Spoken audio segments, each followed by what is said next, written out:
ஆனா அதில் தன்னுடைய கடமையா எதை முன்வைக்கிறார்? மக்களுக்கு நான் என்ன கடமை செய்வேன், என்ன செய்வேங்கிற கருத்துக்கள் தான்.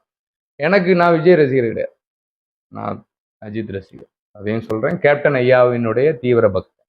அதுதான் நான் கட்சி அரசியல்னு ஏன் பேச மாட்டேன்னா அனுபவம் கிடையாது. நான் இப்ப என்னுடைய கருத்தை கேட்கறதுனால எனக்கு தெரிஞ்சதை நான் உங்ககிட்ட சொல்றேன். ஓட்டு போடுறீங்கல்ல, ஓட்டுங்கிறது குடி உரிமை, என்னுடைய உரிமை இருக்குங்கிற போவர். இந்த ஒரு விரலால ஆட்சி செய்ய முடியாது. ஒரு விரல் புரட்சியினால ஆட்சி செய்ய முடியும். 10 விரலும் ஒன்னா இல்லை.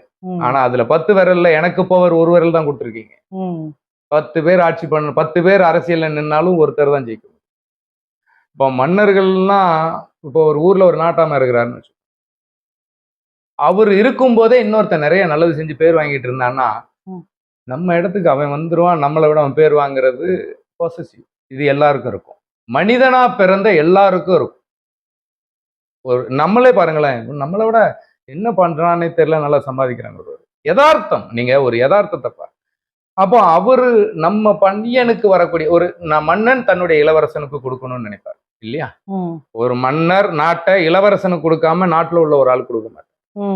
அப்போ அவர் டிஎம்கே பொறுத்த வரைக்கும் தன்னுடைய பையனுக்கு தன்னுடைய உரிமையை கொடுக்கணும் தான். அது மன்னராட்சி, இது மக்களாட்சி இல்ல. மன்னராட்சி மக்களாட்சிங்கிறத மக்கள் தான் ஒருத்தவங்களுக்கு கொடுத்துருக்கீங்க. நான் சொன்னது ஒரு ராஜா தோரணையில உதாரணம். அப்போ தன்னுடைய பையனுக்கு இப்ப நான் சம்பாதிச்ச சொத்தை என் பிள்ளைக்கு தான் கொடுக்கணும். இத மாதிரி நீங்க யதார்த்தத்தை தான் நான் சொன்னேன். நான் நீங்க அவங்க அடக்குமுறையையோ இல்ல அவங்க பண்ற இவருடைய மைனஸையோ அவருடைய மைனஸையோ நான் பேசவே இல்லை. தன்னுடைய என்ன அலைகளுக்கு சொல்றேன். இங்க எல்லாருக்குமே அதுதான் வரும். இப்ப நீங்க சம்பாதிக்கிறது யாருக்கு கொடுப்பீங்க? வாரிசு தான் கொடுப்பீங்க. உங்க வாரிசு, உங்க குழந்தைக்காக தான் இன்னைக்கு ஓடுறீங்க. நான் என் குழந்தைகளுக்காக. இது எல்லார் பக்கமும் இருக்கிறது. காக்கைக்கு தன் குஞ்சு பொன் குஞ்சு.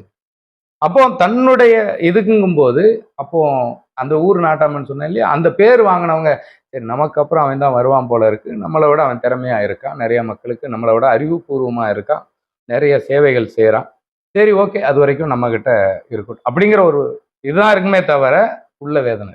இதுல ஒரு விஷயம் என்னன்னா இந்த ரீசன் இல்ல இந்த ரீசன்ல தான் அடக்குமுறை. அதாவது ஆவணங்கள் அப்படிங்கிற ஒண்ணு வேணும். நீங்க கூட்டணி இவர்களுடைய மறைபிம்பம் இது எதுவுமே தேவை கிடையாது.